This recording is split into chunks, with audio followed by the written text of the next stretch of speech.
સ્વરૂપને પામ્યો દુઃખ અનંત, સમજાવ્યો તે પદ નમો.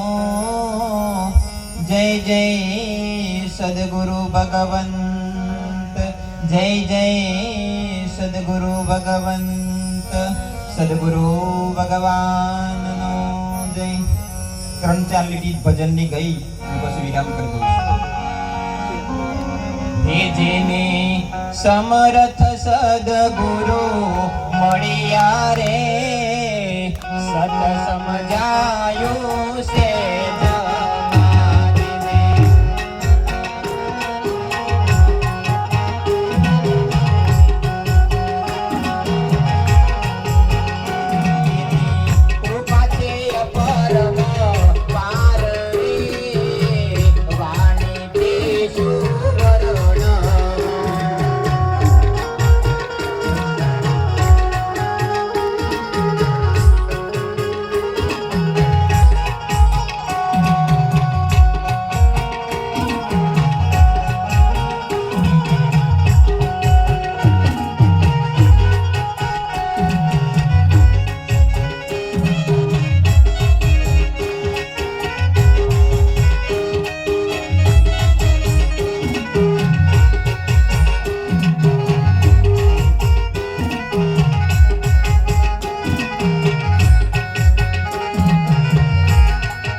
વિરાજમાન સર્વે મહાપુરુષોનું આદાસનાનંદ કોટી જય સદગુરુ પરમાત્મા.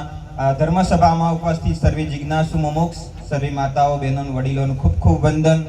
ભલા આજે આવા સંતો મહાપુરુષોની કૃપાથી આવો સુંદર અવસર પ્રાપ્ત થયો છે. એવા પરમ પૂજ્ય પરમ વંદનીય એવા પ્રકાશરામ બાપુના શ્રી ચરણોમાં દાસનાનંદ કોટી જય સદગુરુદેવ તેમજ વિદ્યાબેન ખૂબ સદગુરુ પ્રત્યેનો એવો ખૂબ અનન્ય પ્રેમ ભાવ બાપ, ખૂબ આવા મહાપુરુષો પ્રત્યેનો ખૂબ અનન્ય પ્રેમ ભાવ થઈ જાય ને તો આપણું જીવન ધન્ય થઈ જાય. મહાપુરુષોના શરણમાં જઈને સમર્પિત થઈ જવાનું છે. આપણા શરીરને કંઈક રોગ થયો હોય ને બાપ તો ડોક્ટર પાસે જવું પડે અને યોગ્ય એની સારવાર કરાવવી પડે, રિપોર્ટો કરાવવા પડે અને ડોક્ટરની સલાહ પ્રમાણે આપણે એની દવા લેવી પડે તો શરીરનો રોગ મટી જાય ને મટી જાય. એમ જો જન્મો જન્મનો આ ભવનો આ જન્મ મરણનો રોગ મટાડવો હોય તો આ પ્રકાશરામ બાપુ જેવા, આવા મારા દયાલદાસ બાપુ જેવા કોઈ પ્રગટ મહાપુરુષોના શરણમાં જઈ અને સમર્પિત થઈ જવું પડે વાલા. બીજું કઈ ના થાય તો કઈ નહીં, પણ સમર્પિત થઈ જાવ ને તો આ મહાપુરુષો બધું જ આપણું સંભાળી લીધે. ગુરુ તારો પાર ન પાયો પૃથ્વીના માલિક, એવા તમેરે તર્યા અમન જો બાપા. મહાપુરુષો આપણને તારી દી, પણ આપણી પોતાની તૈયારી એટલી જ જોવે કે આપણે સમર્પિત થઈ જવું પડે. દયાલદાસ બાપુ એક સરસ વાત કરી બાપ કે અત્યારે યુવાન દીકરા દીકરીઓ અત્યારે ખૂબ તમે જુઓ તો અત્યારે આવા ભજન સત્સંગનો કાર્યક્રમ હોય ને તો 45, 50, 55 ની ઉંમર થઈ ગઈ એ બધો જ આવતો હોય છે. યુવાન દીકરા દીકરીઓ ખાસ ભજન સત્સંગમાં આવતા નથી. કેમ? લાલો પિક્ચર બહાર પડ્યું તો ડાલો ફરીને જોવા જોઈએ. જોઈશ જ નહીં જતો બાપ. જો જીવનમાં કલ્યાણ કરવું હોય તો મને એ બાપ એવા સંતો મળ્યા, મારા સદગુરુ શ્રી પ્રભુદાસ બાપુ મળ્યા અને મને ભણતા કોલેજ કરતા એવો ભક્તિનો રંગ લાગી ગયો બાપ. તાનાવા મહાપુરુષના સાનિધ્યમાં આજ ઉભો છું એટલે વિશેષ ના કહું. મારા દયાલદાસ બાપુનું ખૂબ ખૂબ વંદન કરું છું. આ ઈડર તાલુકામાં મને અહીંયા લાવનાર હોય તો મારા દયાલદાસ બાપુ માટે તાળીઓના ગડગડાટ કરો બાપ. આટલું કહીને મારી વાણીની વિરામ કરું. બોલો સદગુરુ ભગવાન.